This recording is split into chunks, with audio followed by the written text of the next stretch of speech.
La 5e manche du 24e X-Tour nous a offert un programme chargé avec 6 courses ce dimanche. Le circuit de Saint-Thibéry fait office d'avant-dernière manche du championnat de France. Dans la catégorie junior, Charlier et Fontvieille sont les premiers à entrer sur la grille. Sergeantski s'octroie le all shot puis cède le leadership. Au deuxième tour, Charlier prend les commandes. Derrière lui, on retrouve le leader du championnat Thibaut Bénistan. Là où la bataille est la plus féroce, c'est pour la 3e place. Scotty Verhaeghe, le numéro 100, et Calvin Fontvieille, le numéro 11, nous offrent un magnifique spectacle. C'est finalement Fontvieille qui parvient à garder la 3e place de la manche. Devant, Maxime Charlier s'impose 8 secondes 9 devant Thibaut Bénistan.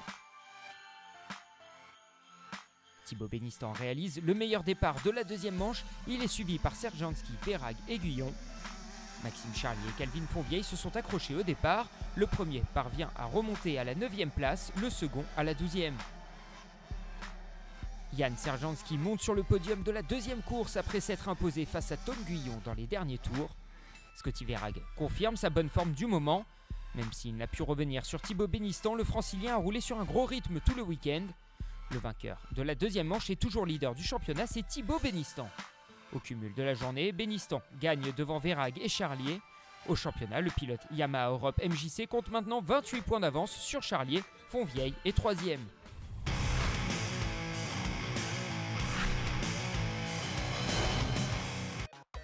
Place aux 2 catégories élites du championnat de France de motocross et on commence avec le MX2.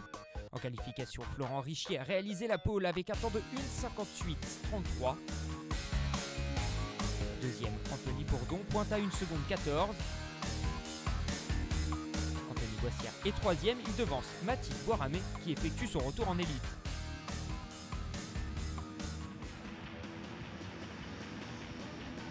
Le premier départ nous a donné des sueurs froides. Arnaud Aubin sort très bien de la grille mais chute violemment à l'abord du premier virage.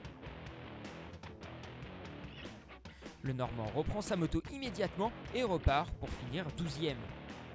Mathis Boiramé ne semble pas avoir perdu le coup de main. Il mène les débats devant Richier et Giraud. Le pilote Yamaha 2B Anthony Boissière termine 4e. Henri Giraud s'offre un nouveau podium après une course sans encombre. Richier et Boiramé se sont disputés la première place jusqu'à 3 tours de l'arrivée. Et avec son expérience et sa vitesse, Florent Richier a imposé sa Suzuki numéro 25 face à un Mathis Boiramé un peu court physiquement. C'est la première victoire de manche de la saison pour Florent Richier.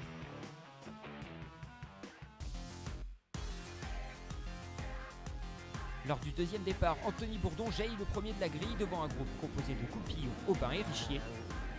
Florent Richier et Pierre Goupillon se retrouvent à la lutte pour la 3e place. La Suzuki numéro 25 prend le meilleur et double dans la foulée Anthony Bourdon. Bourdon est alors sous la menace de Goupillon. Et quelques tours plus tard, le rookie de la catégorie trouve l'ouverture pour s'offrir une place sur le podium. Derrière, après un départ compliqué, Nicolas Dercourt est remonté jusqu'à la 4e place. Et ça s'est fait dans le dernier tour aux dépens de Henri Giraud. Le numéro 411 termine 4e de la journée. L'écart avec Arnaud Aubin était trop important cette fois pour Florent Richier. Mais avec une première et une 2e place, il s'offre la victoire au cumul de la journée et trace sa route vers le titre Elite MX2. Arnaud Aubin avait à cœur de se rattraper et tout s'est joué au mental. Il s'impose dans cette ultime manche avec 2 secondes 5 d'avance sur Richier et reste au contact de Henri Giraud pour la 2e place du championnat. Au cumul de la journée, Richier gagne devant Giraud et Aubin.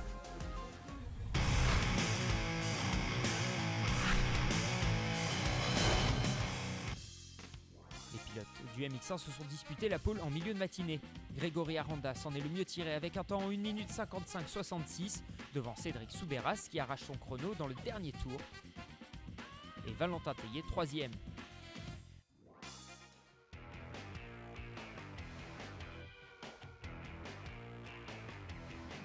La Kawasaki Bad Racing de Maxime Després signe le premier all shot de la journée devant Xavier Bogue, Milko Potisek et Valentin Tellier. Bogue récupère la première place au bénéfice de Després. Payé dans la roue des 2 hommes, ils sont tous les 3 dans un mouchoir de poche. Nicolas Aubin a manqué son départ mais il roule fort et parvient à revenir à la 6e place. Grégory Aranda rencontre un problème d'embrayage, il est contraint à l'abandon. Devant, ça bouge. Théier a réussi à prendre le meilleur sur Després et se lance à la poursuite de Xavier Bogue. C'est une belle passe d'armes qui s'engage. Théier en sort vainqueur après avoir doublé à 3 tours de l'arrivée. Il reprend 3 points à Bogue sur les 12 qu'il compte de retard au championnat. Remonté comme jamais, Valentin Théier prend les commandes de la course dès le départ. Il est suivi d'Aubin, Bogue et Després.